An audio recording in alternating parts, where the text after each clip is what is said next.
My first step in restoration is going to be cleaning this old nasty chassis along the tubes. I've been watching some YouTube videos.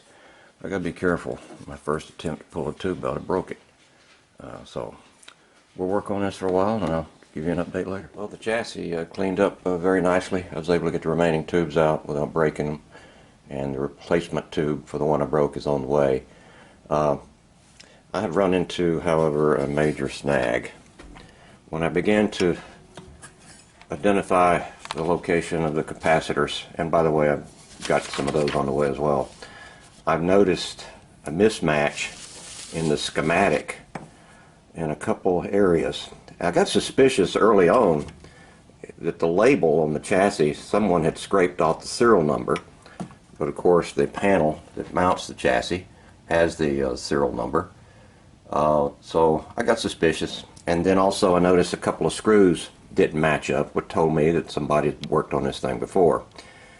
My first clue as to what's wrong is the socket here. The number 1 pin, according to the schematic, get this over here correctly, is supposed to go to ground. Well, it doesn't go to anything. And the second socket, all the 8 pinholes have leads off of them, wires running various places, but the schematic only shows 5 connections. So the schematic does not match this chassis. It's apparent to me, unless I'm mistaken, someone has replaced the chassis with something else, and the schematic doesn't match, and I have no idea on how to proceed. So any thoughts would be helpful.